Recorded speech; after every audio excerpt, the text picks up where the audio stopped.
أعوذ بالله من الشيطان الرجيم بسم الله الرحمن الرحيم. I seek refuge with Allah from the Satan the accursed. In the name of Allah, most kind, most merciful. Respected ulamas, respected elders, sisters and brothers, ladies and gentlemen, Assalamu alaikum. Wa alaikum assalam wa rahmatullahi. May God's peace be with you. I welcome you to this meeting. Hear Deedat speak on Rushdie. It is indeed a great honor for us all to have Sheikh Ahmed Deedat amidst us once more. The internationally renowned Muslim scholar of the Christian Bible will share with us some of his experiences. He will tell us how in South Africa, with a Muslim population of less than 2%, they were about the first to succeed in having satanic verses banned, and how they were able to have Rushdie stopped from entering that country. We must bear in mind, sisters and brothers, that a British passport holder does not need a visa to enter that country. And South Africa is the country where apartheid is practiced. Ladies and gentlemen, it is also a privilege for me to introduce to you our chairman for today, Brother Sharif Malnik. Brother Malnik, alhamdulillah, embraced Islam some 10 years ago. He is a lawyer holding a Juris Doctor from the US.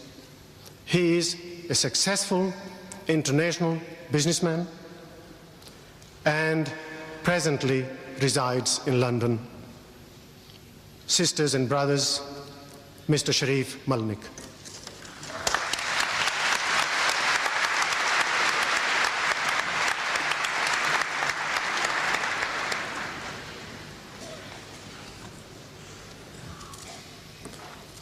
أعوذ بالله من الشيطان الرجيم بسم الله الرحمن الرحيم.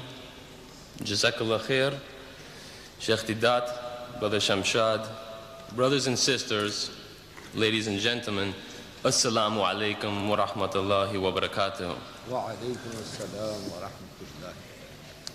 Before I introduce the honorable and distinguished speaker, I have been asked to read this to you. Satan, being thus confined to a vagabond, wandering, unsettled condition, is without any certain abode, for though he has, in consequence of his angelic nature, a kind of empire in the liquid waste or air, yet this is certainly part of his punishment, that he is without any fixed place or space allowed him to rest the sole of his foot upon. Has anyone here actually read or heard this passage before within the last 12 months? Put up the hands. Could you, with a show of hands, please, has anybody actually heard or read this? One. Yes, I see one and approximately 6,000 people here. This is actually the first page, the grand opening, the prologue, if you will, of the satanic verses. It is really the great hoax of the 20th century that with over 1 million copies sold, with people willing to defend that book with their lives that no one has actually read the book. And if someone says they have read it, I'm sure they don't understand what they've read. Because if you have read this book and you understand what you've read, then you would not have defended it, but you would have rallied against it. This book truly represents a conspiracy against the nation. We have been fooled, all of us. Satanic Salman aptly chose that passage, which I read to you, to describe himself with no abode, punished, and with no place to rest the sole of his foot. An interesting prediction. And yet, this book was given the Book Award. It is a standard of literature which our future generations will study and be influenced by. We cannot allow that to happen. You cannot afford to allow that to happen. I should like to mention, as many in our audience are familiar with our most honorable speaker, you may have noticed that today's program did not begin with a recitation from the Holy Quran. This is most unusual for our prolific speaker, as you are probably aware if you have seen any of the 65 videotapes produced by Sheikh Deedat and his organization, the Islamic Propagation Center International. The Holy Quran will not be recited today because the speaker shall deal with the actual contents of the satanic verses. I say the actual contents because I'm sure that you don't know what this obscene book contains, and you have proved it here today, one hand in 6,000. It is the vulgar nature of the satanic verses which precludes us from reading the Holy Quran to open the program today.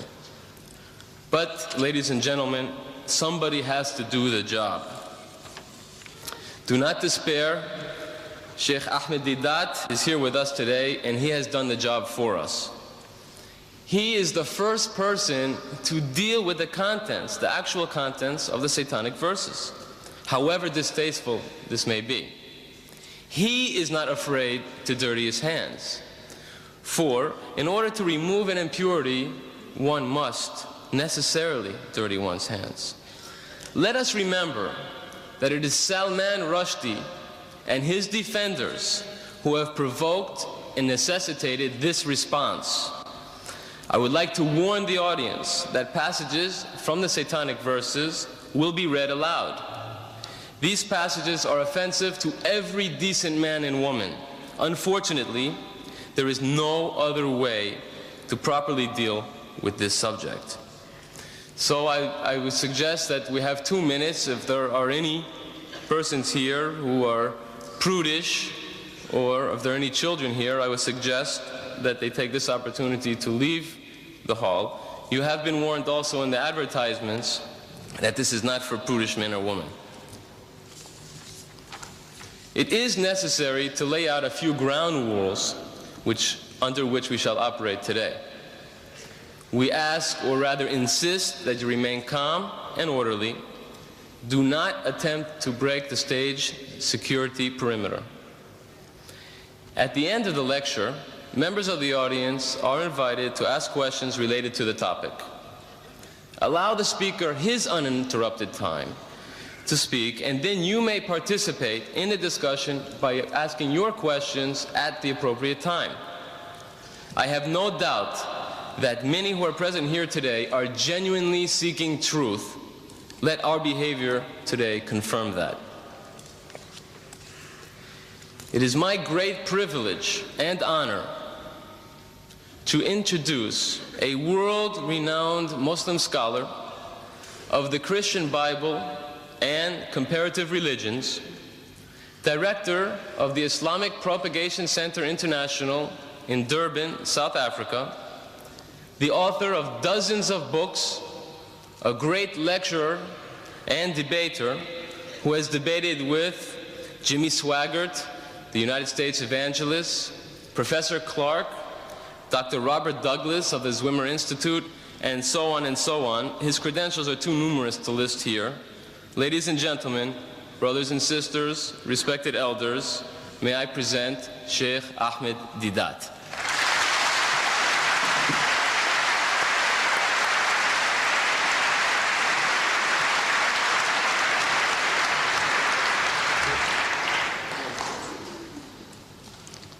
أعوذ بالله من الشيطان الرجيم بسم الله الرحمن الرحيم وإن عاقبتم فعاقبوا بمثل ما عوقبتم به ولئن صبرتم لهو خير للصابرين صدق الله مولانا العظيم. Mr. Chairman and brethren, the subject that has been advertised, as you read it in the paper, was not the original topic of discussion this afternoon. The original topic, as we wanted to advertise, was the subject of this book. Each and every one of you have it. If you have it in that envelope, please take it out. Have a look at it. Everyone is supposed to have this booklet. The cover, it says, How Salman Rushdie fooled the West. That is how we wanted to advertise, in two colors, which we had planned. We sent it over, the negatives, for publication. But the so-called British Free Press, they couldn't stomach it. How Rushdie fooled the West. They said they won't advertise that. They won't take our paid adverts.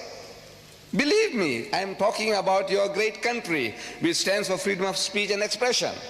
For who? Not for everybody, for certain selected groups. This innocent advertisement, how Rushdie fooled the West, they couldn't stomach that. So we had to change it for their benefit to say, a challenge to the giants of the British literary world. These giants, the so-called giants, who are standing in support of Rushdie, I have been reading their statements. They said, never mind what he says, we support Rushdie. Never mind what he says. He is a god. He is their god today. Whatever he says, we support him.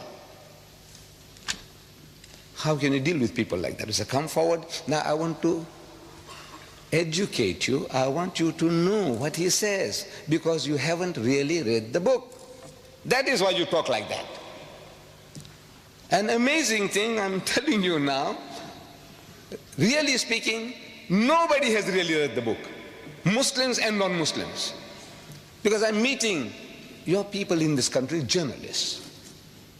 And I'm asking them, they're asking us, I'm asking them, have you read the book? Most of them say no. They're honest. But some of them, they said, yes, we have. So I asked them, what have you read? What have you read? He said, well, it's a very, very difficult book to read. I said, yes. So many people say that. What did you read? I will come to that. I will come to that in time. Now, this book came out in September 88, I take it. And there was a furore among the Muslims of Britain. A dear friend of mine here in London, by the name of Arfaq Malik, an attorney at law, a lawyer, he faxes some pages of this filthy, dirty, satanic work to me for my attention. And naturally, any Muslim, any decent person on reading what those pages contain would be infuriated, and I was infuriated.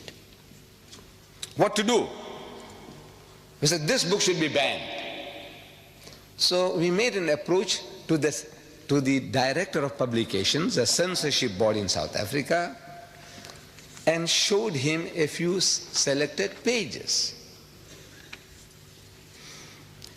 And it did the job. It did the job. In a country where we are less than 2%, we have no vote, no voice. One white man can buy the whole lot of us out, lock, stock and barrel. One white man. That's what we are worth. And yet we were able to perform a miracle. We beat most Muslim countries to the draw, except for India was the first. I feel that there'll be hardly anybody who can contradict me, that we were the second nation in the world to have the book banned. South Africa, the land of apartheid, the polecat of the world, did it. How was it done? These selected pages, we take them over to the director and say, sir, have a look at this. The Satanic Verses, page 461. You don't have to worry. This book is an instruction book, it's an instruction manual. When you read it, some of the pages and things that you miss out, you'll find them here. This is an instruction manual for you all. He reads, nigger eat white man shit. Nigger. You know who he's talking about? The Africans. He eat white man shit. You know this word shit. It was so difficult for me to use here, in this very hall. There was a debate and I wanted to use this word and I skirted around and around, beating around the bush, and I couldn't come to it. I couldn't say the word shit. But now I have to say shit because I have to quote him. I said, now you know, human dung, you know, cow dung. What the hell? Therefore you were warned. You were warned. He says, look, please, if you are hypersensitive, don't come. Don't bring your women and children with you. But you have braved yourself to say, now we are prepared to listen. We are in Britain. You know, these words that I'm uttering here, I can't utter in my own country because the book is banned. I can't quote the fellow. In my own country, I can't publish this book. This tape that you will see, in case that you want to purchase this tape, videotape of this meeting, you will be able to purchase it and enjoy it at home if you want to. Put your children one side. Put them to sleep when you see this. But in my country, I can't do anything. I can't touch the tape. I can't touch the book. This is your privilege. You see, you have that freedom of speech and expression. I say, well, you enjoy. So nigger eat white man shit. So the censor reacts. He says, this is racist. He is a racist himself, but he said, this is rank racism. You know, how will the Africans react to this? This book is telling them that they enjoy eating white man shit. Because he has an afterthought, who? Satanic Salman. And on page 529 he says, black shit is bad. So for this brown Britisher, white shit is good, acceptable, but not black shit. Our censor says, look, this should be banned. We say boss, you say boss, we say boss, that's his language. You say boss, this is your privilege. He says, you know, boss, sir, master, master. He is coming to South Africa to promote his book. He says, no, we can't have him. He says, boss, this is your privilege. So the book is banned and he was banned from coming to South Africa.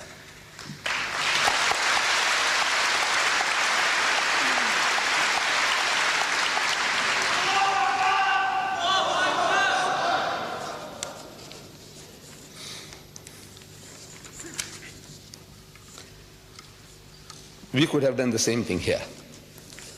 You see, but we didn't really read the book. It's an amazing thing. Nobody really reads it.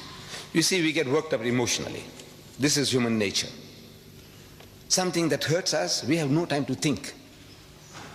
If I was here with you during those days, I would have joined you. In your marches, in your crying, in book burning, I would have been one with you. But you see, I'm at a distance. And from a distance, you see more things than what you are now directly involved. You are in it. You are under pressure, under attack. You are barbarians.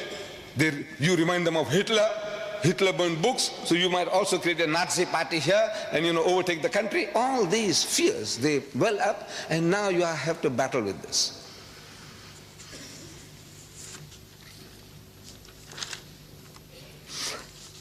Now I am qualified to speak on this for a number of reasons. Number one, you see, I am an elder brother of yours. To some of you, I'm an uncle. Some of you can call me grandpa. I'm an old man. number one. Number two, I have read the book. Nobody can say, well, look, did you read the book? And say, no, but this is what people say from hearsay. So no, I read the book. Number two. Number three, I'm one of you. You see, to everybody, I'm a South African. But if I tell you that I carry a document with me, a British passport, 63-year-old passport, you believe it? There would hardly be a single senior citizen in Britain who would be having a British passport 63-year-old. If you open it, you'll see my picture when I was 9-year-old, what I looked like then. And I cherish it. Well, by God, I cherish it because of that picture more than anything else. But now I value it. I'm a Britisher by birth and by holding a British passport. I would be looking forward to the pleasure of creating a senior citizens, British passport holders of 60 years and more. If your father or anybody, your grandfather has got a passport 60 years and over, let me know. We would like to create a society in Britain. So I am qualified. Now what? In retrospect now, because it's far away from all those happenings, now I can talk more freely. I said, look, what I would have done, I couldn't have. If I was in the midst of you, I couldn't have thought all these things out. It's impossible. See, when you are under pressure, under turmoil, and the mass hysteria that can be generated by things like this, you can't think. So I'm not too clever. What I'm going to tell you now, say, this guy's too clever. I'm not, wallah. I tell you, I'm not clever. I am now benefiting from other people's experiences. I have been watching your TV debates on these topics. People send me the videotapes. I watch them. From Britain, from America. And I'm getting educated by those debates. I said, what's wrong? Why don't these people tell the fellow, when questioned, what is it that's creating such temper, such anger in you? What makes you so angry? So the guy says, he spoke slanderous things and he stored filthy language. One of these programs I'm watching, the nearest a brother came to answering. He's prodded. What did he say? And I watch his face. See, the camera was on his face. And I can see that he's in hell. He doesn't know how to get out of that situation. So he takes a deep, he said, what is it? So he said, he used word like benchod. 50 million people, the Americans are listening. What did it mean to them? Nothing. And you get enraged, you want to go and kill the man for that? What did he say? I said, our cases have been going by default. If you read the book, here, if you took the right approach, the approach even now is not too late. I will show you ways and means. Very cheaply you can get things done, very cheaply. Not with the gun, not with the bomb, not with the stone. Very cheaply, by God. I show you how it can be done. I said, you should have contacted one of these Tory MPs. Tory, you call it Tory. This Conservative Party, Margaret Thatcher's Conservative Party. Tory. How you pronounce it? Tory. One of these Tory MPs, and showed him, he says, look, have a look at this, sir.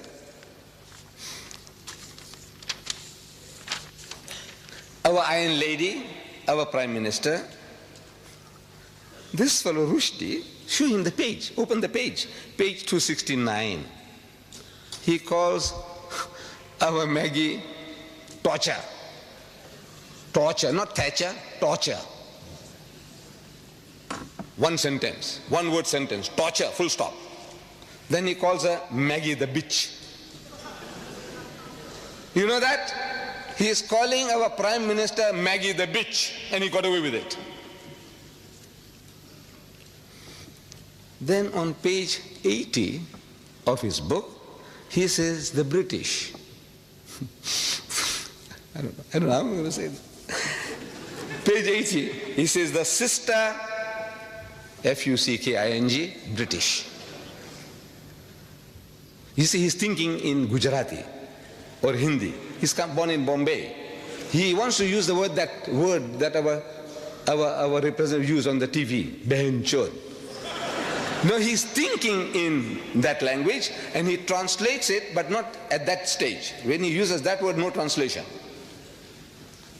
Sister fucking British. This is what he's telling them. You fuck your own sisters. British, whether you are Pakistani British or English British or Sikh British or Jamaican British, you fuck your own sisters. You take that? You take that? I said, tell this to the MP. Look at this, sir. And this guy on page 169, I'll come to it later in detail, he has sex with the Queen. He even cohabits with the Queen. I will come to that. I tell you, immediately the book would have been banned. Immediately. No arguments. But you were crying about yourself. You know, he saw my mother, he saw my fathers, our spiritual fathers, our Sahabas, he did this, he did that. It's a good luck to you. You are a people, you know, you have been a challenge to us for over 1,000 years. You conquered once Christian lands, never to be retaken. The whole of North Africa was Christian. Whole of North Africa, Egypt, Morocco, Algeria, Libya, the whole lot was Christian. The whole of the Middle East, Syria, Palestine, what you call Lebanon, all this was Christian. You came and ruled Spain for 800 years. You knocked at the gates of Vienna. You have it a challenge. And even now, when you are down and out in the gutter, even now you tell the guy, he says, look, sir, don't drink. Drinking is bad. Gambling is bad. No dating, no dancing, no courting. Don't eat the pig. Don't you? Wala taqulu salasa. Don't say Trinity.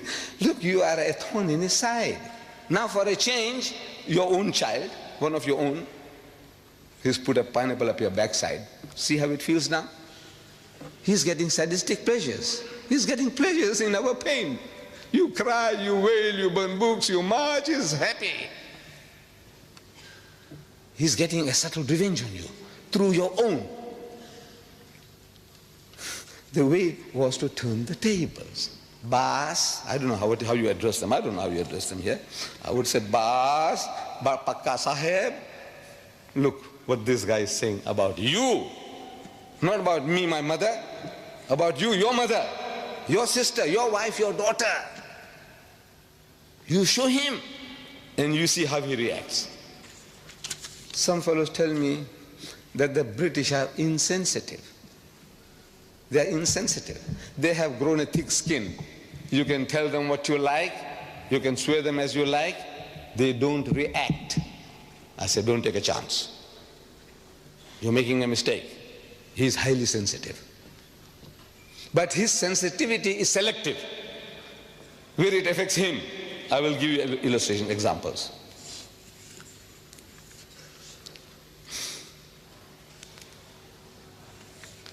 Right.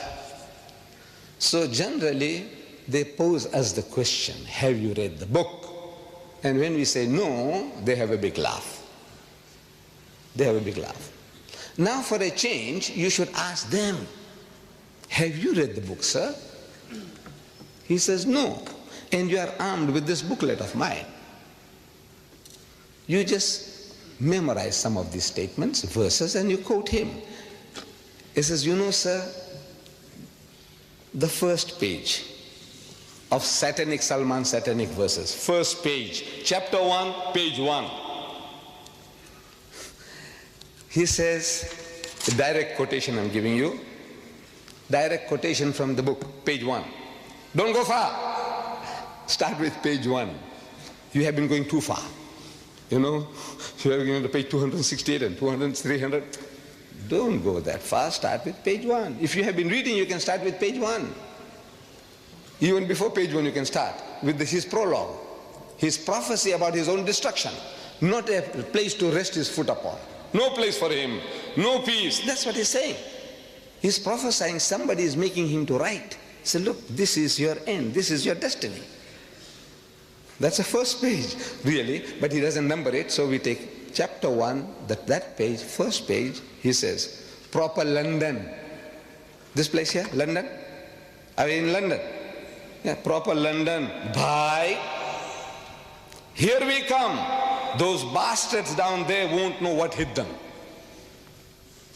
Which bastards? Londoners. You Londoners are bastards. Whether you are Pakistani Londoners or Sikh Londoners or English Londoners, what Londoners are you? If you are a Londoner, you are a bastard, and the things are coming down to destroy you. Direct quotation. Now, how does he feel? He said, look, he's calling us all bastards. You accept that? If it came from you as a Pakistani or as an Arab, the guy will punch you on the jaw, you know that? But this is a son-in-law. He married your sister, your daughter, a British girl. So you have to take it from him. No?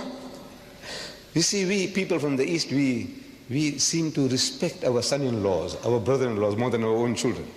You know that? Because he is my son-in-law, my daughter's happiness is at stake. He is my brother-in-law, my sister's. This is our mentality. Is that the English mentality too? I don't know. But they have some special feeling towards this satanic Salman. So he starts with bastard, very mild. But I said, wait a little till he gets warmed up. Let him get warmed up. That's first page that was. He uses, on that first page, 16 Hindi words. 16, 1-6. For which he gives you no meaning. And you lap it up.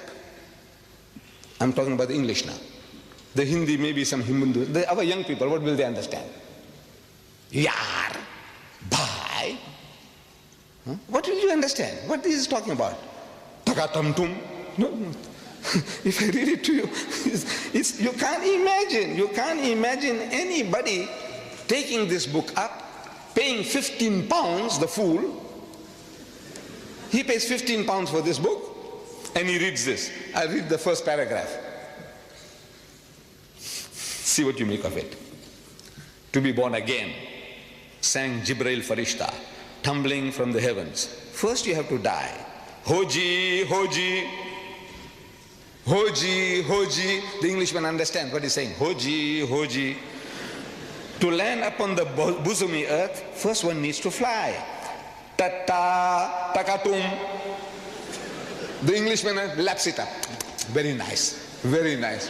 What? Indian spice.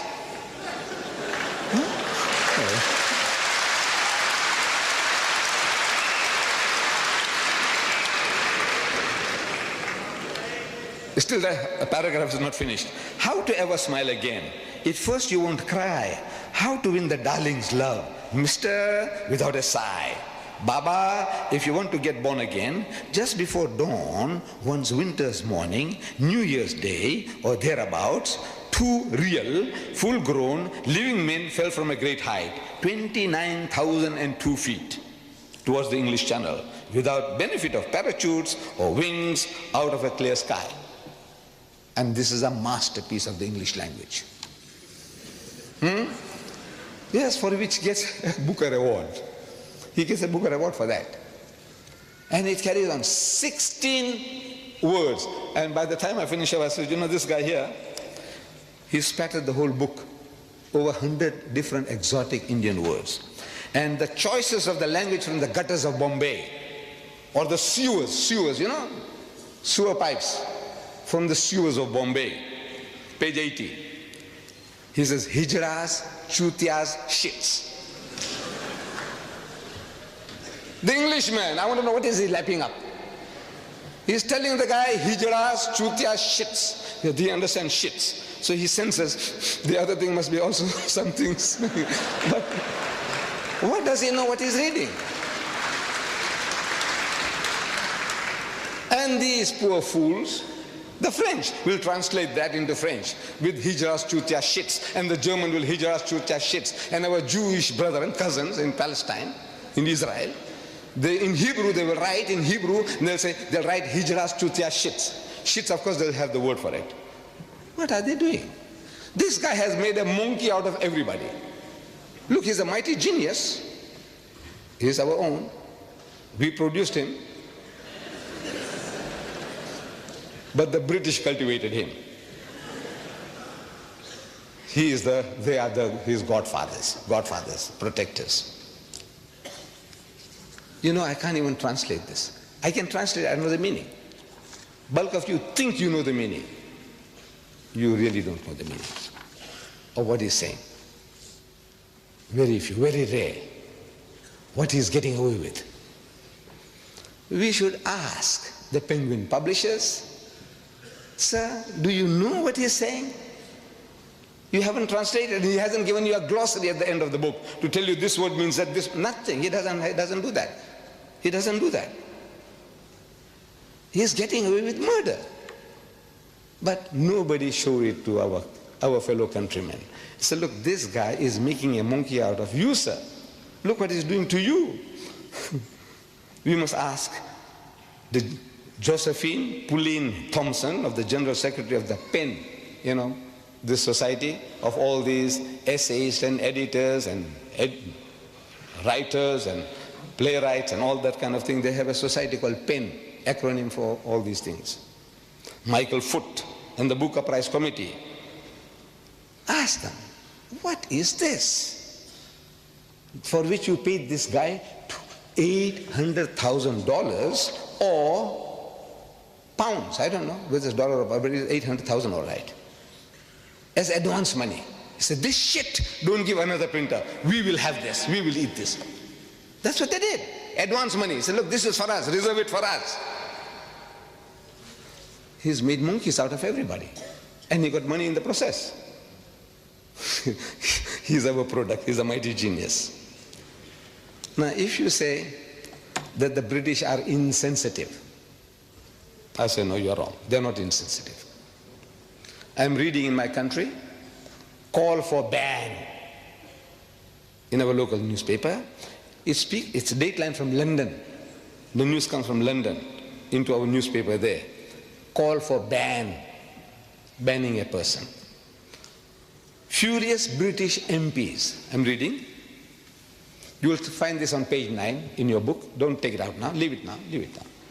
Furious British MPs have called for American actor Mickey Rourke, R-O-U-R-K, Rourke, to be banned from Britain.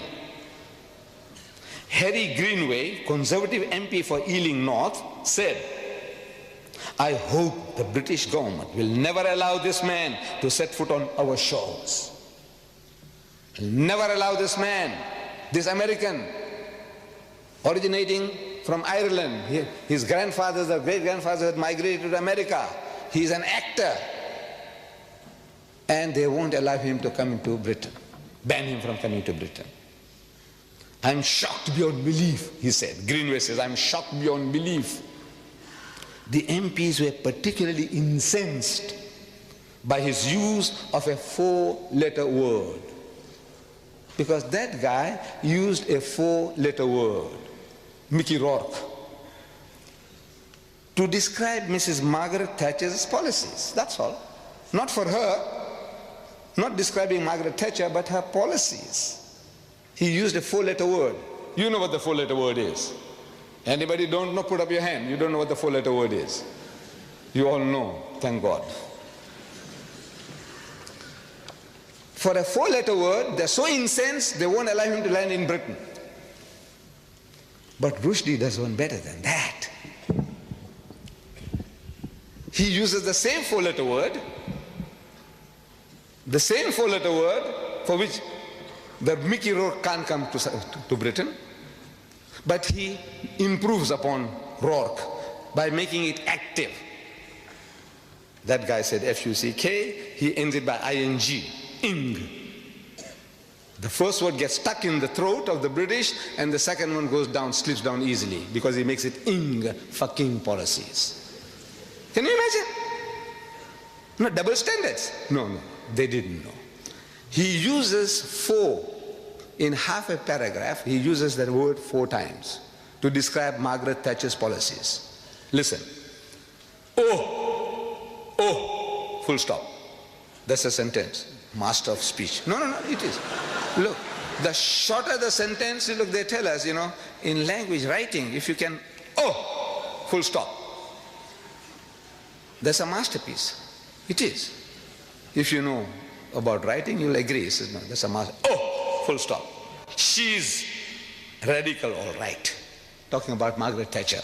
She's radical, all right. What she can fucking achieve is literally ... I'm only quoting direct quotation. Direct quotation. I'm not going to add any words of my own. Because I told you in my book here, it's unexpurgated. I don't interfere, I don't improve, I don't try to add or delete or soften, nothing. These quotations are unexpurgated as they are in his book. You can check it up. And if you find that I'm pulling a fast one on you, every mistake you take out, £100 for you. He said, no, he didn't say that, 100 pounds at a time. Find out. Any typographical error will be accepted. But a misquotation, £100 for you, for every mistake you find. Check it up with his satanic verses. Is literally ... from fucking Surrey and Hampshire ... Nobody has ever tried to replace a whole fucking class before ... No, when I say ... it's there in the book ... 3 dots. ... This country, your Britain, that's stuffed full of fucking old corpses. Page 270. 4 fuckings in half a paragraph. And the British accept it. You know why? Because they don't know. You didn't educate them. You didn't show it to them. This is what I want you to do. This little booklet. Any guy who talks to you says, "Boss, sir, come and have a cup of tea with me. Look, sir, what does he say? How does he speak?" About us, about our people. And you say he's got the freedom of speech and expression, unlimited, absolute. Is it absolute? He can swear anybody's mother. He can swear you. Ask him, is it right? Ask him. Ask them. But they don't know. By God, they don't know. These authors, these so-called giants of British literature, they don't know. They haven't read the book. He uses that word 52 times in this book. 52 times. F-U-C-K-I-N-G. 52 times. Open page 11 now. That book of mine. Open page 11. Page 11. You must have the book with you. We made it that every seat that one would take will have a book there. Page 11. You have a look there. Every letter of the alphabet. 52 times he's used that filthy, dirty word. 52 times. One for each week of the year. He didn't miss that. One for every week if you take it up. Kalma padho uska. One for every week. 52 weeks in a year. One for every week. Starting with A, and the A. And the A, you see it there. Fucking A. Full stop. Page 245. And carries on. Allies. Americans. Argentina. And the B. Beatles. Bedpan. And the C. And the C. Class. And again. Creep. Clowns. Commandos. You got the pages there. Look, check it up. If one statement is false, £100 for you. You can mint money without costing you anything. Next page, page 12. You see, and the diff, and the F, and the D. What a thing, what a book. You want me to go through it? You want me to go through with this? Huh? And he wins a Booker Award. He gets $800,000 advance money for this. Literary masterpiece. No, you read it. What can I say? I'm forced to say it's fucked up the English language. The bastard.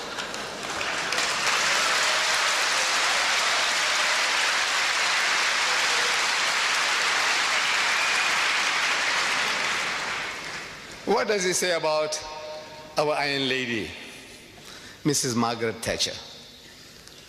You know, I don't know why. My wife, she is not educated. She is not educated. But she has a special liking for Mrs. Thatcher.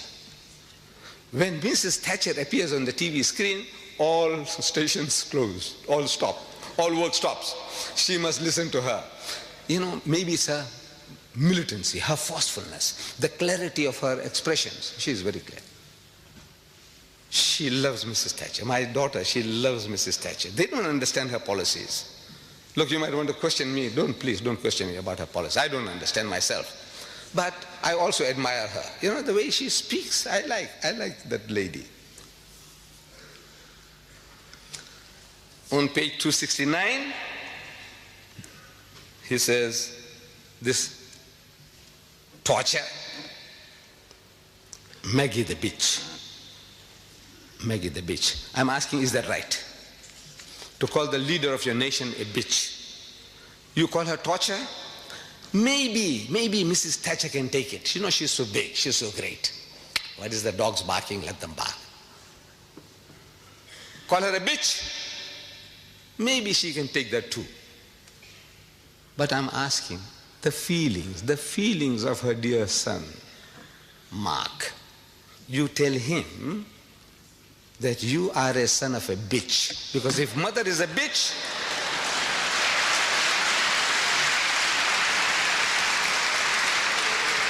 so no, I'm not saying it. Rushdie says that you are a son of a bitch. By God, I tell you, he'll punch you on the jaw, break your jaw. I have seen him on TV. I know what he looks like, a great footballer when he was in South Africa. You say that, look, I'm not saying it, sir. Mark, these are not my words. Rushdie says that you are a son of a bitch and I'll give you one on the jaw. What about the feelings of her darling daughter, Carol? You tell her that Rushdie says your mother is a bitch. How would she react? I ask you. No feelings? You have no feelings. They have no feelings? What are they made of? Stones? No, they're human just like you and us. By God, I tell you, they will react. I didn't hear. Iron Lady, she's Iron Lady. I said she can take it. But now, what does Islam say to that? What does Islam say? Allah tells us in the Holy Quran, do not defame nor be sarcastic to each other.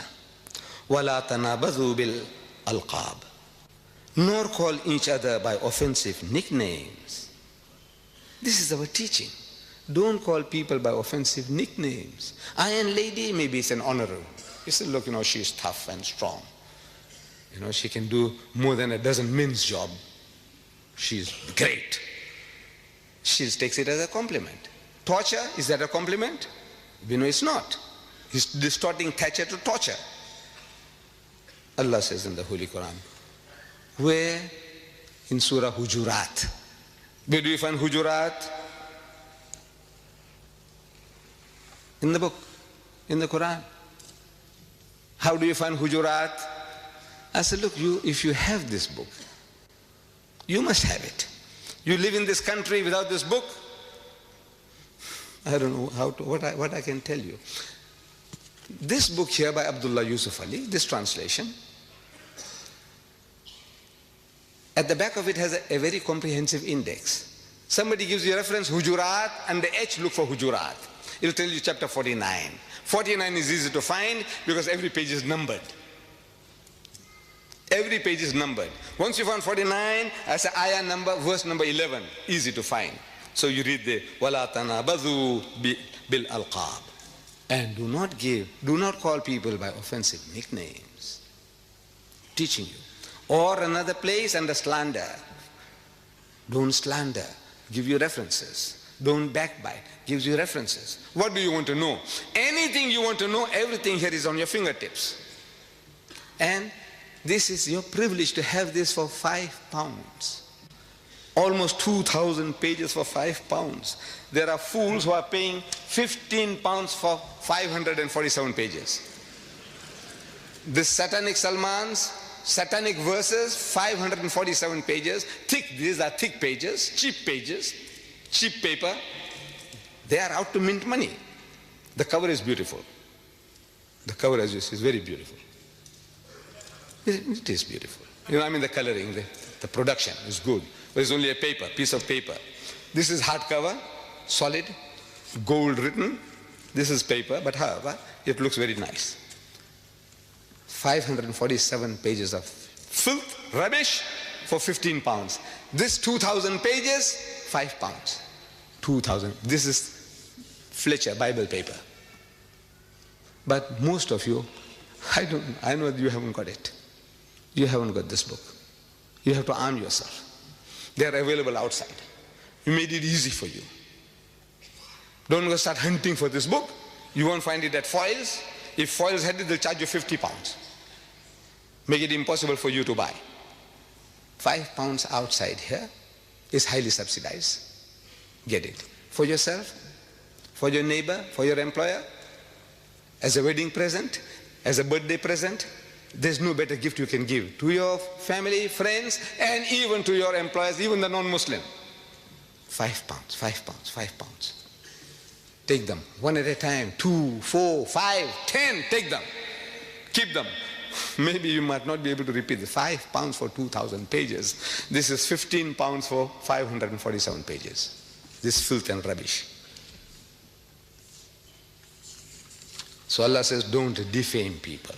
Don't call people by offensive nicknames. What about bitch? Calling a person a bitch?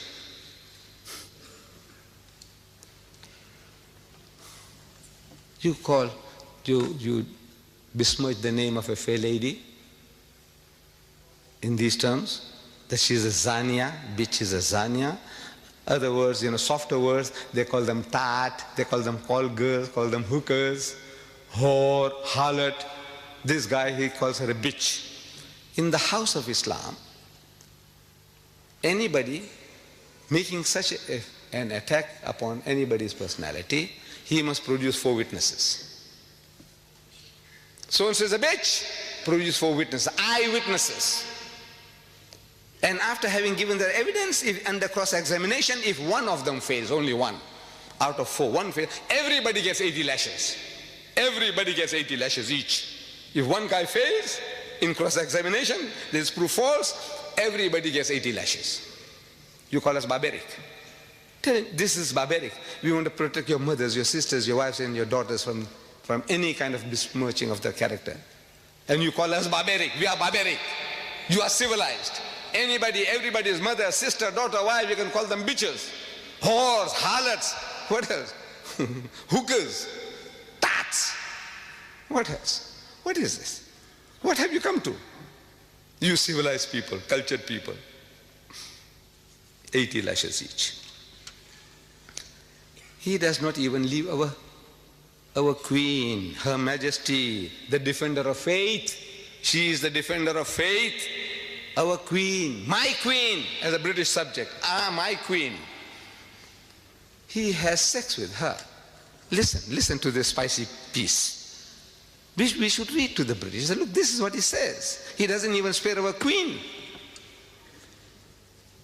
Chamcha. I'm quoting, direct quotation. Chamcha, that's him. If you read the whole book, then you know he plays different roles. Like Dr. Jekyll and Mr. Hyde.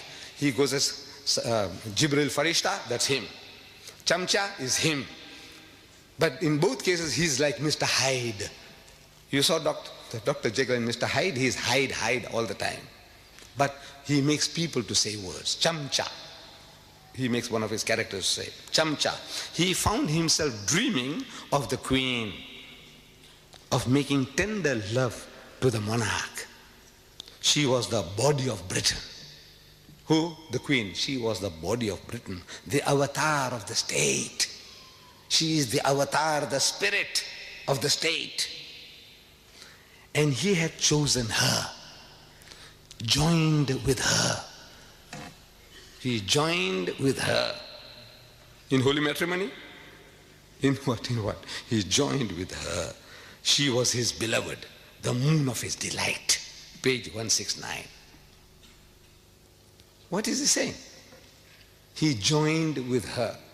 You might find some of these clever Alex, who come along and say, look, man, you are exaggerating. You don't know what you're talking about. Join could mean in prayer. They'll all pray together. Hallelujah, hallelujah, hallelujah. I said, please, please, please. You see, every book is its own best commentary. Every book. You ask any Christian, he will tell you that the Bible is its own best commentary. I will say the Quran is its own best commentary. And by extension, the satanic verses is its own best commentary. The book itself, if it can reveal the secret to you, you don't have to look for it outside. The meaning, you don't look for it outside. Let's see how he uses his word joined in another place to tell you what he means. In case you misunderstood, you're so dense or such a pervert, you want to exonerate anything he says because he's your God. Whatever he says, you say, no, I support him. So if you want to support him, now listen now. He says, I'm quoting, direct quote, page 479. Wild donkeys, fucking wearily and dropping dead, still conjoined. Joined, conjoined. What did he say? What did he do to the queen? What did he do to our queen? You take it? You accept it? You are not inferior. You don't feel hurt? There's something wrong with you. If you live in a country, you must be loyal to that country. Otherwise, get out. If a country is worth living in, it is worth dying for. Otherwise, get out. You have to be loyal to your rulers. This guy here, what he does to our queen, and you don't feel enraged. There's something wrong with you. There's something wrong with the British. Tell him so. There's something wrong with you, boss. I think what has happened to you? Cry with him. Cry for him. Cry. Make him to cry. Cry with him. Don't cry about yourself. Cry for him. What this guy has done to him, his benefactor, his godfathers and his godmothers, what he's doing to them.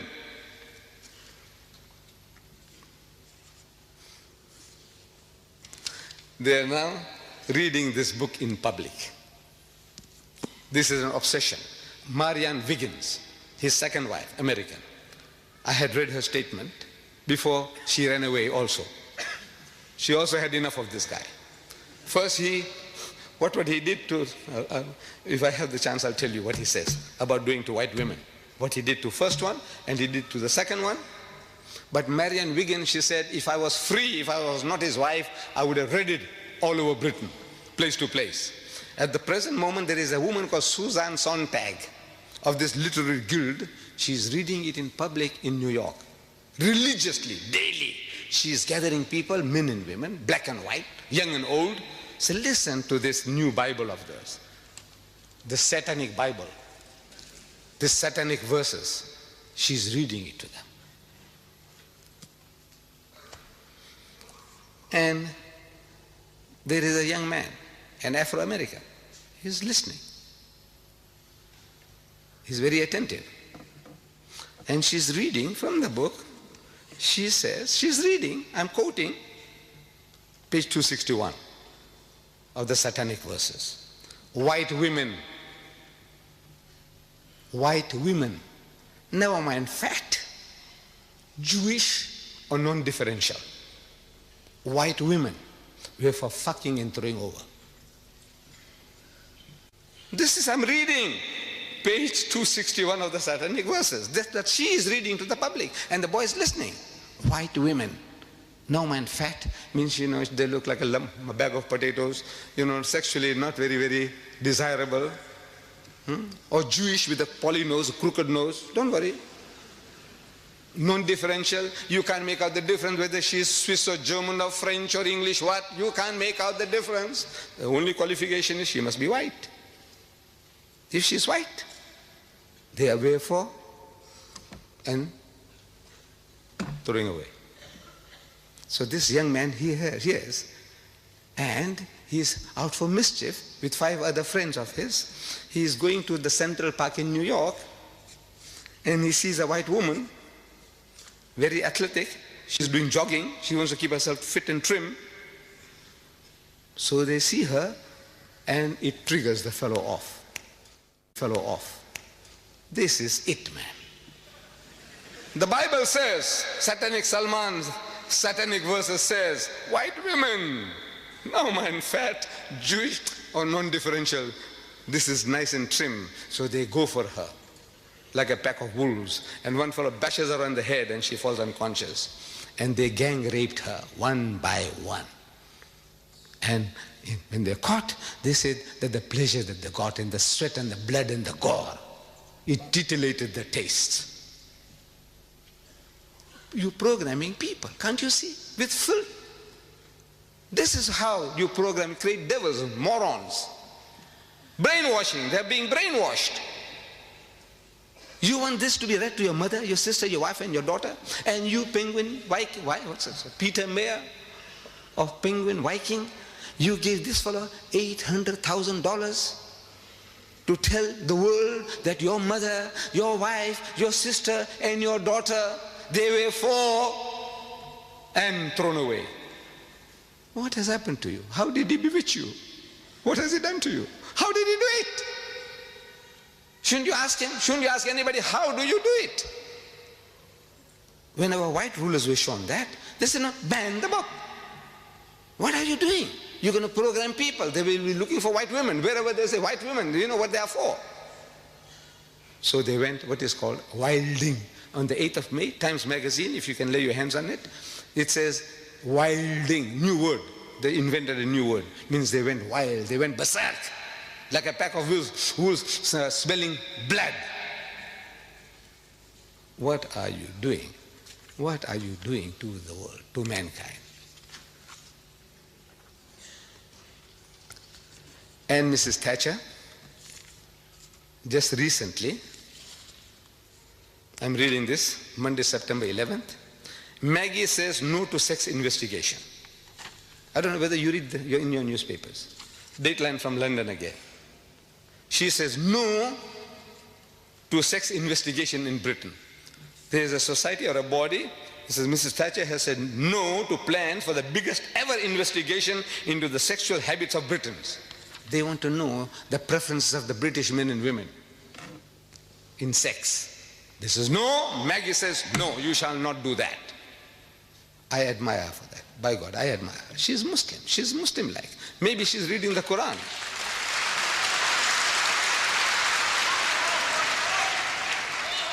Because Allah tells us in the Quran, evil should not be noised abroad, broadcast, except where injustice has been done.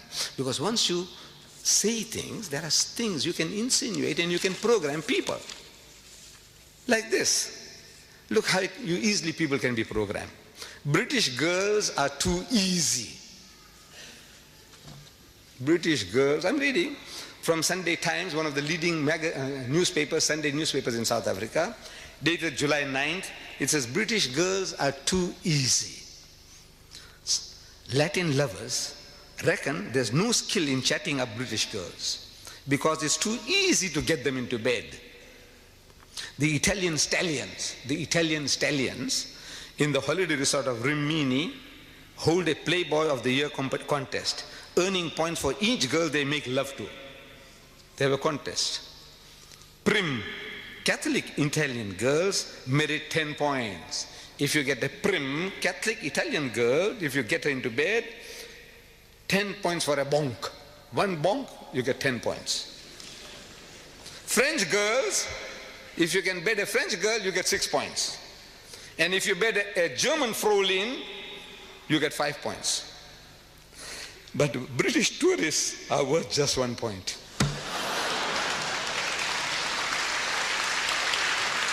What are you doing? Your daughters, your sisters, when they go overseas, every guy's doing, say, man, this is the easiest meat. What you doing? Even if they're not, now everybody is making approaches.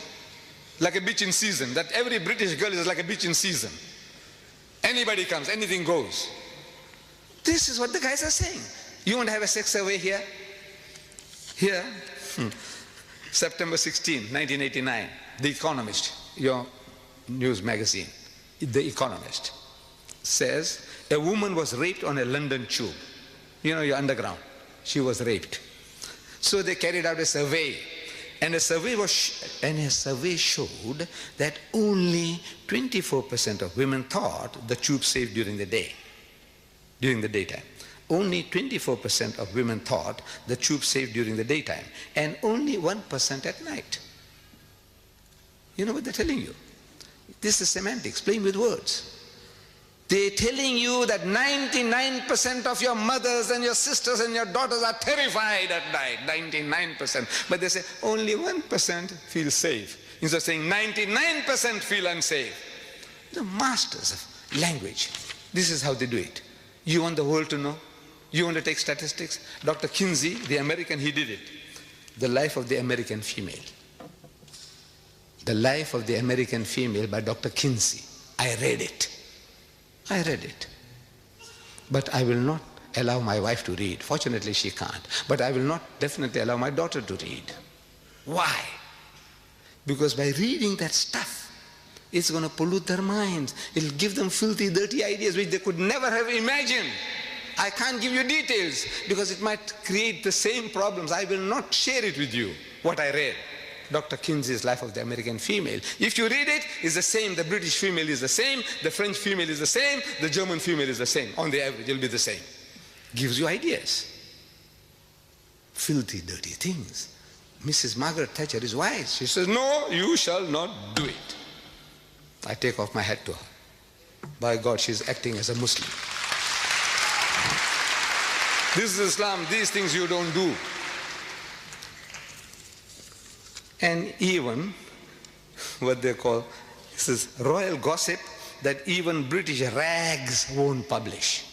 Look, they have certain standards. You know, rags, British rags, these rotten papers, filthy, dirty newspaper, they talk about all the filth and the dirt, pornographic thing.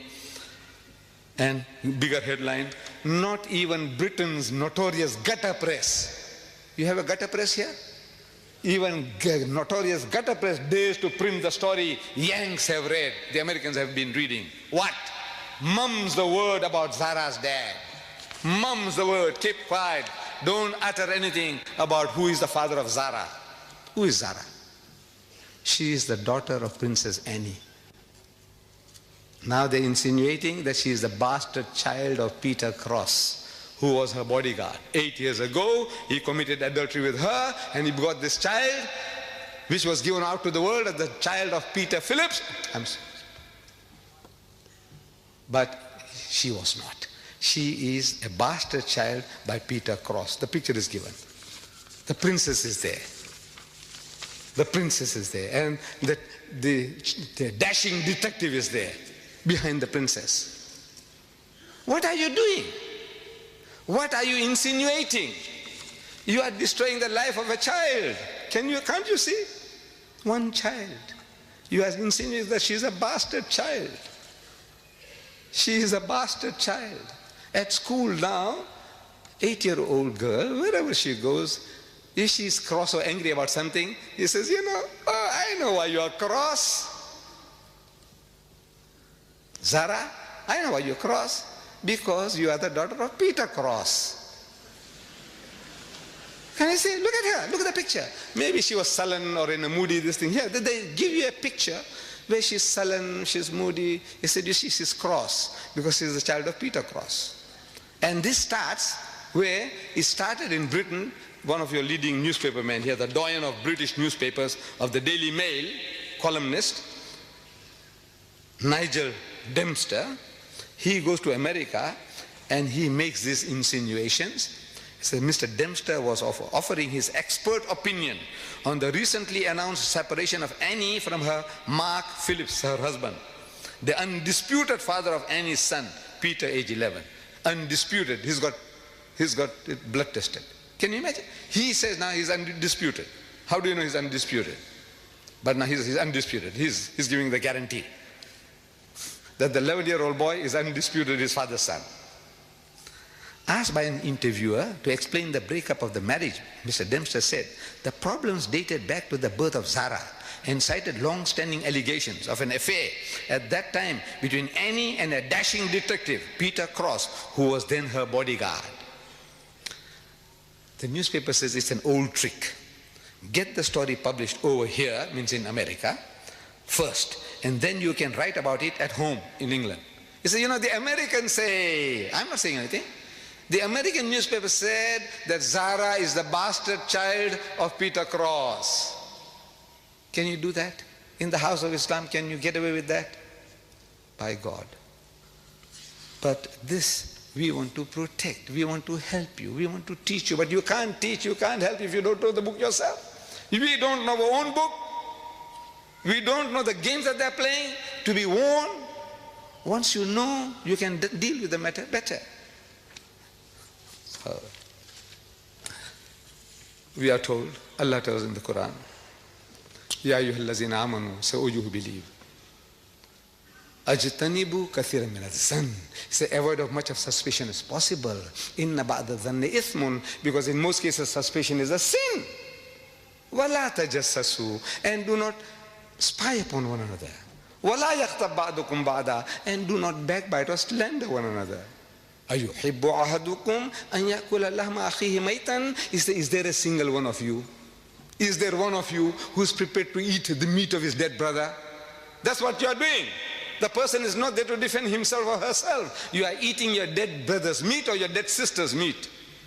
Allah is asking, is there one of you who's prepared to do that? Eat his dead brother's meat. Even cannibals don't do that. They love your meat, love my meat, but not his brother, and carry on dead meat at that. فَكَرِهْتُمُوهُ. Says, stop. Nay, they will abhor it. Unko karahat hogi, karahat. They wouldn't like it. Wattaqullah, say, fear Allah. Stop it. Inna Allah wa tawwabur rahim. Even now, Allah is of forgiving, most merciful. Jo ho gaya to ho gaya. What has happened in the past has happened. Stop it. No more. This is barbaric. This is barbaric teaching. These are satanic verses. The Habib says these are satanic verses. This is satanic. Is this satanic? Or you are satanic? Who is satanic? What is satanic? No, the trouble is also with us. We have let the Quran down. We don't know our own book. This ayah, how many of us have read? How many of us are trying to live by it? Very few. You know why? We are not programmed with it. To be programmed, you read, and you become aware and implement it in your life. This was from Surah Hujurat, again, chapter 49, ayah number 12. Don't spy, don't snoop, no snooping, no slander.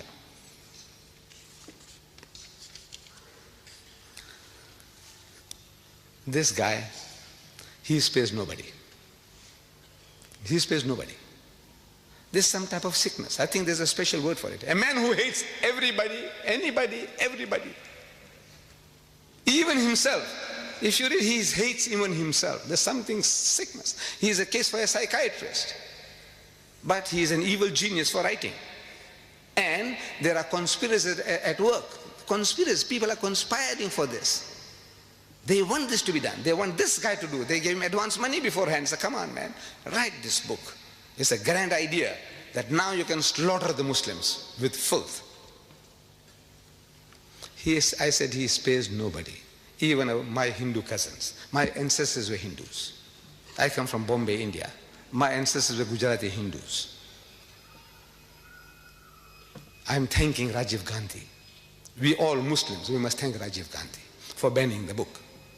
But I'm telling him in my little booklet, I says, Rajiv, you have done yourself a great favor.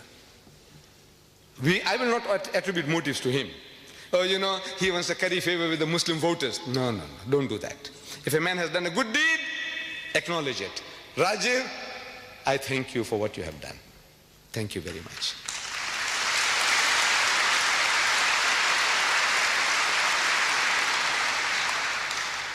But this is the benefit of a good act. If you do something good, the benefits, the rewards are so much greater. You are actually helping yourself. I said, you have done yourself a great favor by banning the book.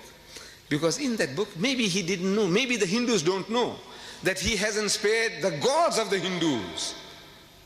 He hasn't spared the gods. On page 539, he says, a direct quote I'm giving you now. Here was a lecherous drunken Rama. the God of the Hindus. Rama is the seventh incarnation of God, according to Hindu philosophy. Krishna is the eighth incarnation of God. Buddha, the ninth incarnation of God. Rama, here he calls him lecherous, obsessed with sex, drunken, alcoholic.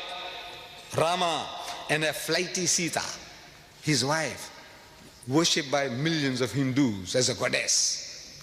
She is a flighty woman. Flighty doesn't mean flying away from sexual approaches. Flighty means one who is easily excited, easily aroused sexually, like a bitch in season, randy. This is what he's saying, flighty. Go and look up your dictionary at home. Flighty. Flighty doesn't mean flying away, flying into illicit sex. And while Ravana, the demon king, was depicted as an upright and honest man. The devil is an upright and honest man. The gods of the Hindus, he is a lecherous debaucher and drunkard. And his wife is a whore, harlot. That's what he's implying. Jibreel, that's Rushdie. Now he's taking the role of Jibreel. He's Jibreel. Gabriel. Jibreel is playing Ravana. He plays the part of the demon king, but as a saint. The saint he makes into a devil, and the devil he makes into a saint, and he takes the role of the devil becoming a saint. George explained in fascinated horror, looks like he's trying deliberately to set up a final confrontation with religious sectarians, knowing he can't win. Look, he's writing, Rushdie is writing this. A prophecy about himself, that look, he's doing this. He's trying to create a play within a play, a dream within a dream, so he can get away with this. I was only dreaming. You know, when he had sex with the queen, he was only dreaming. He didn't literally do it. That's how these perverts will say, look, he was only dreaming. I said, you khabis, when he wrote it, he wasn't dreaming, was he?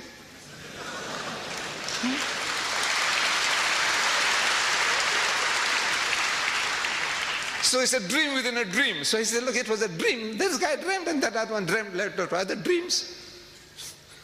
He says, a final confrontation with the sectarians, knowing he can't win, that hell, he'll be broken to bits. Page 539. That he will be broken to bits.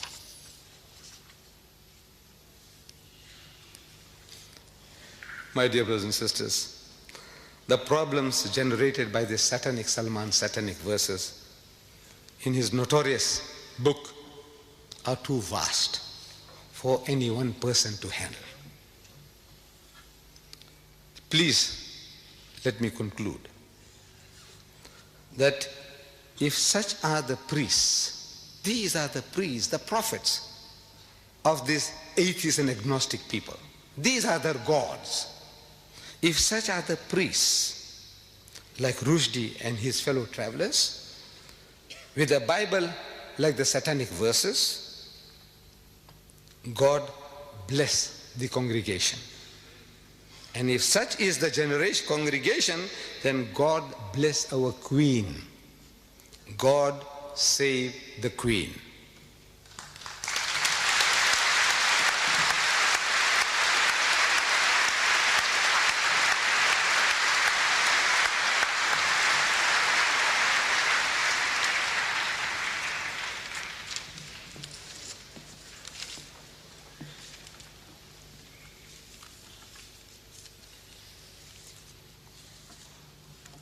Assalamu alaikum wa rahmatullahi wa barakatuh. We're most grateful to Sheikh Ahmed Deedat for presenting his views and analysis of the satanic verses. Jazakallah khair. It has been truly enlightening. How Rushdie fooled the West. How true. Weren't we all fooled? We shall begin the question and answer segment of this program shortly. At this time, I would like to invite those members of the audience who would like to ask a question to Sheikh Deedat on the topic to form an orderly queue behind the microphone, which has been specially provided for your use. If we could come down the right aisle to form the queue, and then after you have finished your question and the question has been answered, if you could leave through the center aisle.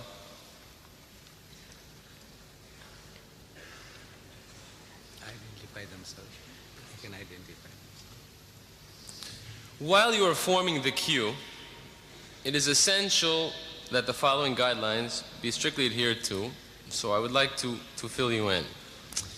This will avoid the chairman having to interrupt the questioner. This is a question time, not an opportunity for you to make a speech. If you want to make a speech, then I suggest you hire a hall, such as Sheikh Deedat has done today, the Royal Albert Hall, and he has graciously consented to entertain your questions. Please, only one question per visit to the microphone. If you have further questions, please just go down the center aisle and take your place at the back of the queue again. So this way, more people have an opportunity to ask questions, and as well, we get a broad range of questions. Please do not interrupt the answer. Ask your question and be respectful enough to listen to the answer. This is not a debate. Finally, please keep your questions succinct and related to the topic of today's lecture, how Rushdie fooled the West. It is not fair to the speaker or to the rest of the audience to ask a question on another topic. There are many tapes which you can purchase after this question segment which will deal with all of the other topics. There are approximately 65 tapes. If you could see Brother Shamshad, I'm sure that he could help to fill any needs that you might have to get any of the videotapes. They can identify themselves and ask. And also, if you would please, before asking your question, identify yourself and then proceed to ask your question. Okay. I think then we're ready for the first question. If you could please, sir, identify yourself and ask your question. Assalamu alaikum. Wahib Hassan, a student. Just like to ask, should Rushdie die?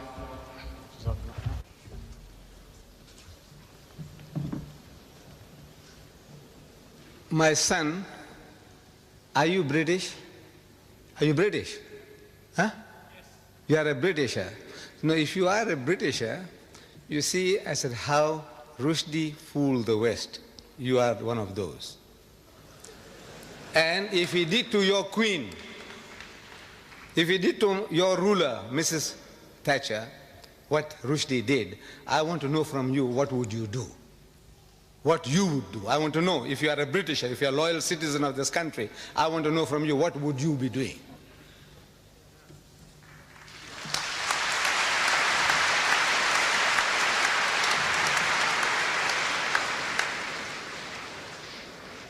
Incidentally, the topic of should Rushdie die really is a separate topic, and there is a video cassette. It's Should Rushdie Die, the Islamic Verdict, which also is available outside.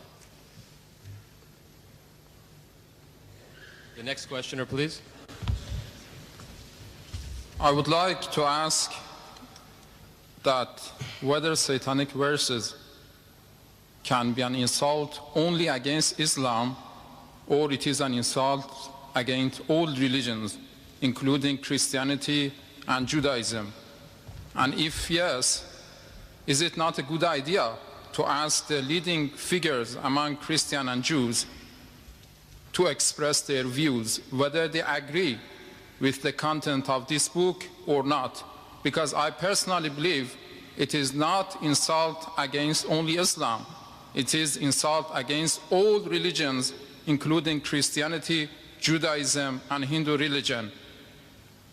And the second thing I wanted to ask, because I or other people here might have the wrong impression that you are a supporter of any political figure, could you also clarify that point? Yes. Could you repeat the second part of your question, please?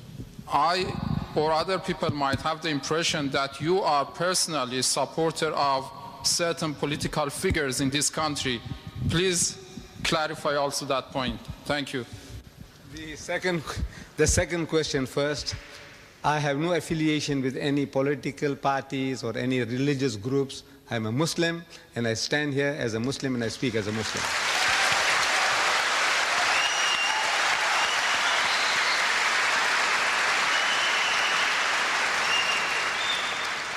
With regards to the first question, you see, when I said how he took the West, more specifically tonight, the British, for a ride. Now the British, you can't say the British are only Christians. My Muslim brothers say they are British. The Jews in this country say they are British. The atheists say they are British. So I said, look, everybody is involved.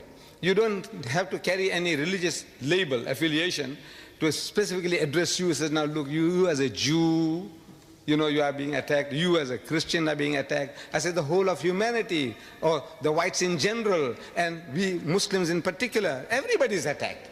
So we don't have to start separating. I said, now where is your stand? You as a Britisher, whether you are an atheist or a Muslim or whatever you are. If you are a Britisher, you live in this country, you have been enjoying the benefits of this land, I want to know what is your stand, what must you do? And I told you, I spelled it out for you. The thing we have to do is to educate the people about the book. When he opens his mouth, Rushdie, so come, let us talk. This is what I'm suggesting, that you call the people for a dialogue. Sit down, man, give him a cup of tea, give him your bhajjas and samosas. I don't know whether you understand that. You see, you ask the Pakistani what I'm talking about. You know, I don't know whether you are from Iran or from where, what the bhajjas and samosas, whether you understand. But our bhajjas and samosas will do the trick. Give it to the guy, and talk to him.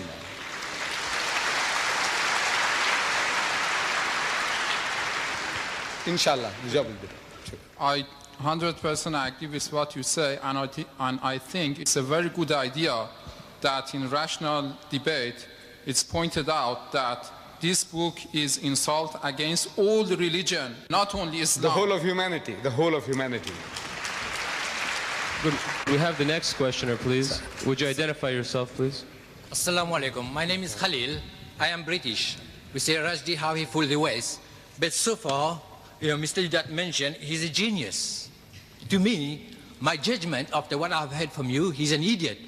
But countries that back him, he has been insulting to so many religions, Hindu, Christian, white, and so on. Now, for them to back the book, what would you call those people who support him to let the books go on? Me, as a Muslim, I say he should be banned from writing. Because No. he has caused... The thing is now, you educate the people in power. I said they will do the rest.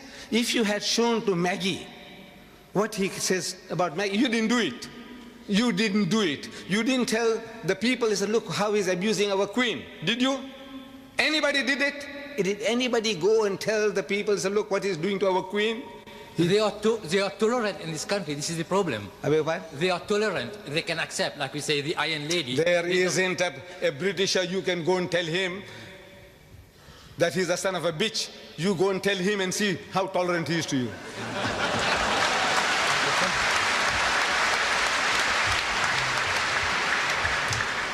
Would you identify yourself, please, and ask your question? Assalamu alaikum. Ladies and gentlemen, brothers and sisters, Sheikh Deedat. Like all Muslims, I'm incensed by what Rushdie has written, and I feel I must protest. According to what you said during your marvellous lecture to the Quran, we cannot nickname people or mimic, is that right? Then how would I feel when I read your book on the first line refer to satanic Salman and the picture with the horns and the hat? Is that against the Quran or not? Could you please clarify that point with me? Thank you. Thank you. Well, let me say, look what he did to me. See, if I swore you, anybody will justify you swearing back. Am I right? Am I right? Yes. If I swore you, you swear me. You swear me, I swear you. And people will say, well, you know, you just can't have. That guy did it to me. What he did to me, my natural reaction, I'm not perfect, by God, by far from perfect. I'm. Could we have quiet, please? Excuse me, you had your chance. If you would like to ask a question, please go to the back of the queue. Could you please be quiet? You had your chance. You asked 3 questions. Now, why don't you line up? Why are you sitting there like a dead duck, you know? Why don't you line up there? You get your turn. You. Line up. Take your turn. Then we know who you are, what you're talking about. See, shouting from there. Now he's discussing strategy. How? Look, my son. I am like anybody else, like you, like anybody else. I am no saint. And I'm not perfect. I'm telling you, this is what Islam teaches. I, you, everybody, you must try to the best of our ability to live by it. Let's say to a degree, I have fallen short of that requirement. I have done it. I have done it. Good man. Thank you. The next questioner, please. Identify yourself. Assalamu alaikum. My name is Omar. I'm a Muslim. I need no other identification except the title that Allah in His infinite wisdom, power, and grace has given to me, and that is that I'm a Muslim. I heard much of what you said and I agreed, and I heard much of what you said and I was hurt and disagreed. I was pained for the children that were here and the language. Of course, we live in a world where language such as that is often used. But what pained me the most was when I heard, if I can quote you, and please allow for my inaccuracies. Sometimes I am often mistaken. If you live in a country, you should be willing to die for it. Well, there are many countries in which I'm willing to live, but there's certainly only one cause for which I'm willing to die.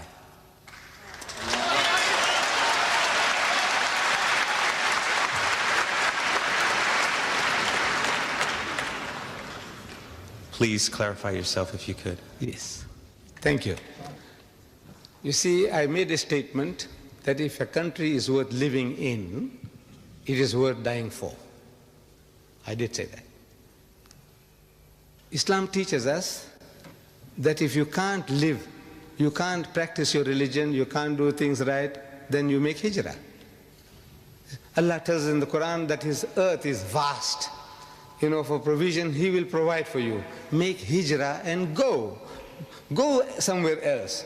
You have no right to remain in a place now. If you are not allowed to practice your faith, your iman, our thing is now, if you are not in a position to practice your deen, you must get out. That is all. So, but if it's worth, I said, if it's worth living in, your country is at war and you sit at home and say, let the people die for you, for your children. I says, no, you must be prepared to defend the country against any outside attack. Right is right, wrong is wrong. But you owe certain loyalties to your country. If you're in Pakistan, you have to defend Pakistan.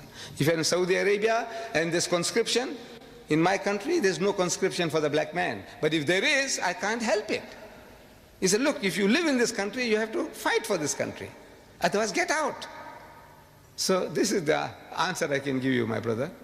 That I said, if it's worth, if you think it's worth living in, then it's worth dying for. If it's not worth living in, then you are free.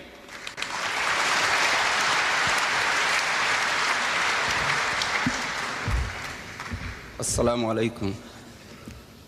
alaikum. Brother Sheikh, in bracket Professor Deedat, in your opening speech earlier, you mentioned the course you took in South Africa relating to this satanic Salman.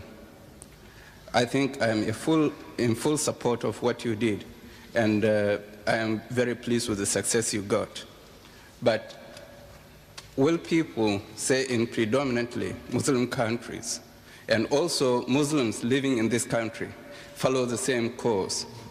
Viewing that the book was written here, published here, which means all those actors, the Queen, the head of state, and other leaders who were accused or abused, have read the book, presumably, or some others have read it and translated it to them.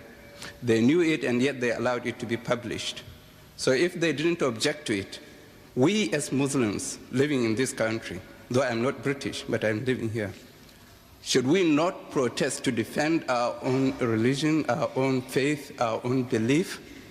May I know what you think about the action of our brothers and sisters in Bradford, who really brought us to light to defend our cause? Thank you. I think you missed the point when I said that if I was here with you when this turmoil was taking place, I would have joined you in your marches, in your crying, in your book burning. I would have been one with you. Did I say that, if you remember? Yeah. I said that. I would have been one with you. But now I said I have an advantage. I was far away, and I was taken some time for me to see things. In other words, now I can formulate ideas, which you in the midst of turmoil, sitting on a hot stove, you can't do. It's not your fault. I'm not blaming anybody that, look, why couldn't you do this? Why? I said, look, the reason is you were in turmoil. You are on the run. Like Jesus Christ. You see it in the Bible.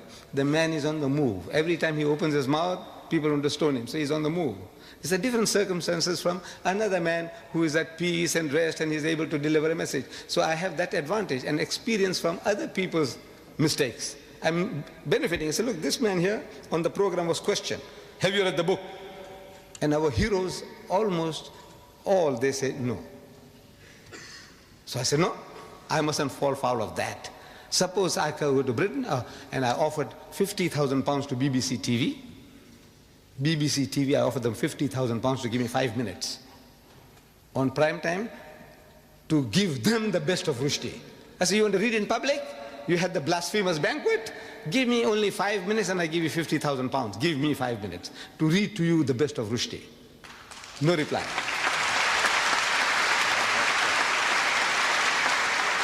I offered ABC and PBS TV in America $50,000 for 5 minutes. Give me 5 minutes. Why I'm able to do that is I'm benefiting from my other brothers' mistakes. They made certain mistakes. I said, I won't do that. You know, I might just share this with you. I think Sheikh Sadi Rahmatullah alayh, one of our great philosopher poets, he was asked, he says, where did you learn all these good manners from? Your good manners. You know, you're such a perfect man that we see, you know, well behaved. Where did you learn them from? So he said, I learned them from the unmannerly. So how can you learn manners from the unmannerly? He says, no, you see, everything I see in the other man that I feel is not right, I won't do it.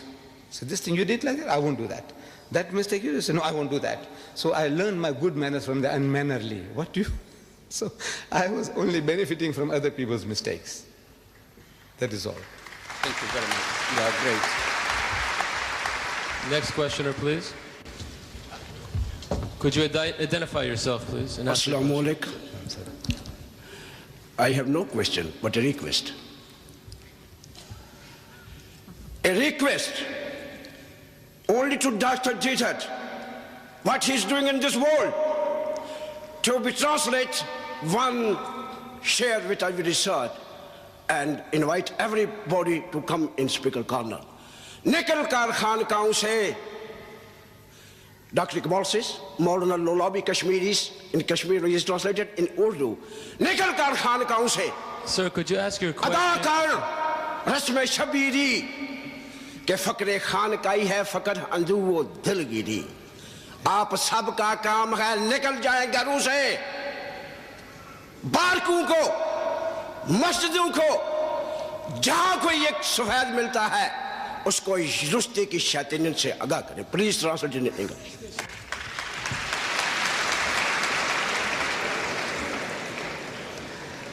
I'm not an Urdu Khan, but so a few words I understood was that instead of remaining in the monkeries and in your cloisters, you know, saying tasbih and sitting down doing nothing, he said, get out and do some work.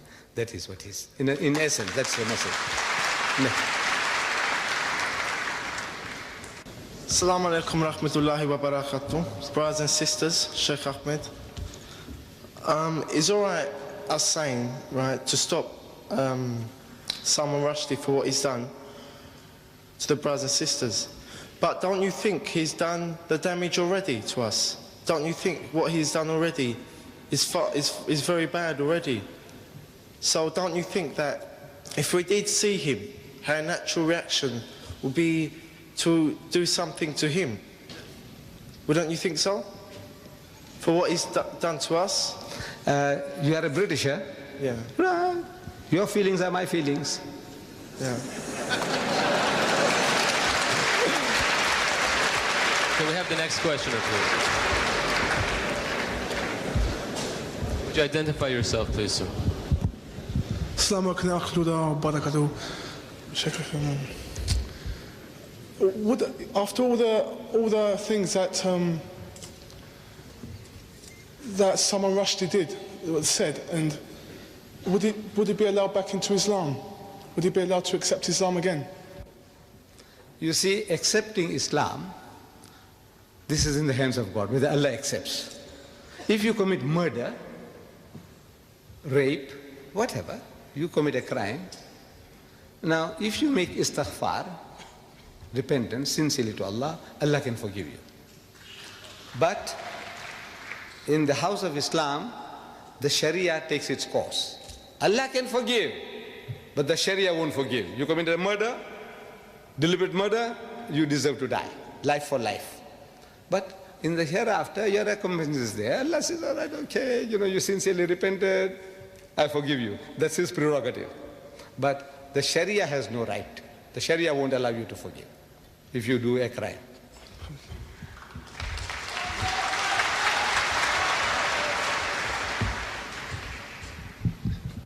Assalamu alaikum wa rahmatullah. My name is Sayyida Kirmani and I'm a British Muslim, and this question is to you, Brother Deedat. You mentioned in your course of speech the Islamic punishment for adulterers and slanderers, but you haven't mentioned the punishment which says in the Quran for the blasphemy that Rushdie committed. And as a Muslim, and as far as my knowledge goes of the Quran, your approach to Rushdie affair is in contradiction of Holy Quran. My second question is... Now that was a statement. My second question is... That was not a question, that was a statement you made. Do you agree with this? What? Do you agree with my statement? What statement did you make? What did you say? In Quran, the punishment for blasphemy against the Prophet of Allah is quite different. It's either by death or by stoning or cutting arms and legs. And that's what it says in Quran. Yes. Right, I'll answer you, my sister. We were dealing with the subject, how Rushdie fooled the West. Now, this thing I was telling you is so vast that this one person or one time you can't deal with everything. I have dealt with this problem. Now, this will be the third tape. Third tape on the same problem. Should Rushdie die? The Islamic verdict. Should he? There's the question. But now you have to get the tape. Can you tell us? Because we're all here.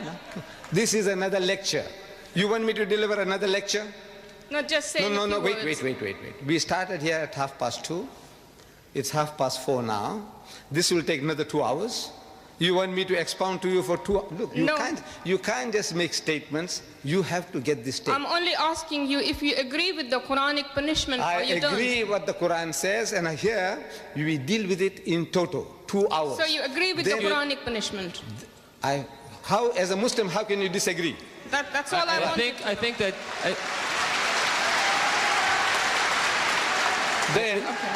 Then further, again, should Rushdie die? Yes. The Judeo-Christian verdict. That's a different subject.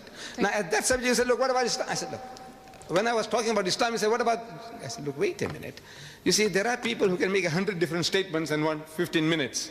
Unfortunately, I can't do that. You see, if I touch something, I have to explain to you the whole situation.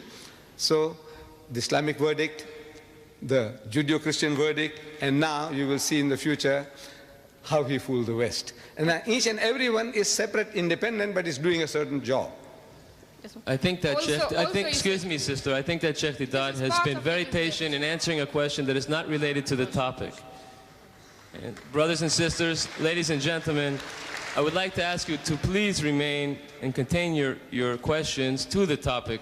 It is unfair to ask a question on another topic which will require perhaps a couple hours of explanation. Could we have the next question, please? Assalamu alaikum.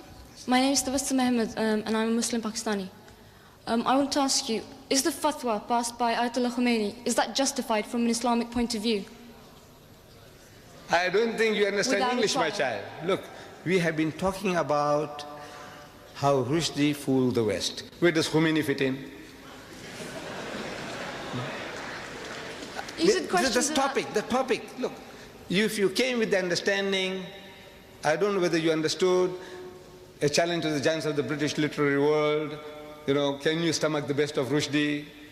There was no Khomeini, no Quran, nothing. We're not bringing it. The Quran says this, the Hadith says this, nothing. We are talking about how he fooled the West. And what you can do now is to educate the British what he has done to them. Let them do the job. Then they will do it for you.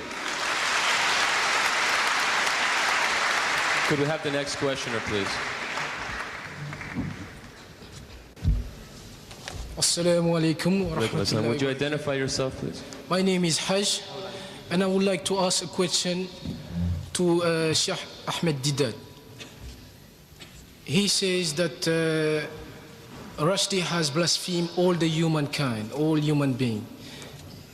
And even if he didn't spare the queen, we know, as he says in his book, he has used some words for our Prophet sallallahu alaihi wasallam, and we know that this Prophet is even greater than the queen, or whoever that is greater than the queen. The Prophet is greater than you. I would like to know, Mr. Ahmed Deedat, as a Muslim, because something good went on and some books have been banned. I would like to know, as a Muslim, our point of view, what should we carry on actually to do? Because many questions, the real question that is to be asked is whether Salman Rushdie is a Muslim or he's not a Muslim. I don't think you're reading the newspapers. Look, Salman Rushdie, he says he is not a religious man. He doesn't follow any religion. That's his verdict. He is out of the pale of Islam on his own confession.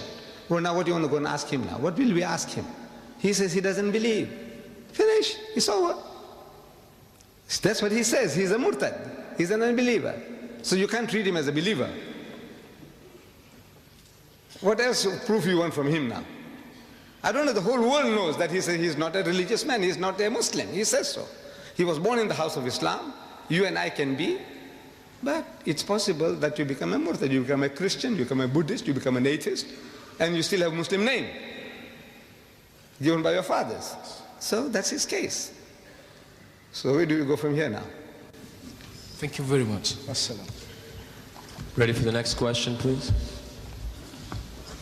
Assalamu alaikum. My name is Musa from Nigeria on a visit. I wanted to ask a question which has earlier on been asked. But I have an observation to do as regard the general behavior of the audience. I don't know whether that one will be accepted here. Observation. Do you have a question related to the topic, today's topic? I have a question which has already been asked and answered. But I have an observation to do as regard the general behavior of the audience. Yes, I think that we made that quite clear in the guidelines, that we don't have time for observations, and I'm sure it's an interesting one, but Sheikh Deedat has rented the hall and has given his lecture, and now is a question period. So if you have a question related to the topic, please ask it. If not, you'll have to keep your observation for another time. Okay, it's just an observation. Since not going to but thank you. It's accepted, thank you. We're ready for the next question, please. Assalamu alaikum. My name is Muslim Jafar Kaku. Can I first of all thank you on everybody's behalf for presenting such a different way to what Islam, satanic verses is actually saying. The second thing I wanted to say was, can you make sure or do some effort in helping us to give this book to each and every household in Britain as well as in America and Western countries? We will try, inshallah, but we need your support. Can you make sure in helping us, if you can, by video as well?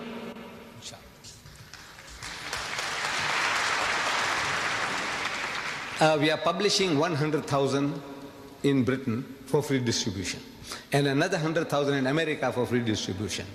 I would like to see 1 million copies here and 1 million copies there. But now I'm appealing to you that don't kill the goose that lays the golden egg. See, don't kill us. What you do is, how much does this book cost each? Roughly 15 pence? Right. This costs 15 pence. Buy 10. Buy 100 at 15 pence each, so you don't kill us. And you give them out on your behalf. You know, this is what you ought to do. That way you'll be helping us immensely. Because now I'm interested in publishing the 100,000, it's under print. But then I said, look, I want 1 million. Look, this book should be given out in the streets, in all the cities. Give them out freely. You know, you buy them at cost price. If you can publish them yourself, cheaper, we are giving you an open order inside. We want no royalties from you. We have no copyrights. You publish it, you sell it, you distribute it free. No restrictions whatsoever. So if you want to do that, you can have that privilege as well. You can print it yourself. Maybe it'll cost you 10 pence. Yeah. Maybe it'll cost you 5 pence. Go ahead and do it. But help us that way. Spread the book. Inshallah, we'll help you. But if you can start a fund or something just to publicize this book and the videos, I'm sure you'll get a lot of response from people who want to donate to this cause. No, we don't want donation. You just buy it yourself. If you have got no time, buy 100 copies only. Okay. For how many? 15 pounds. Thanks very much. Or something like that. Thank you.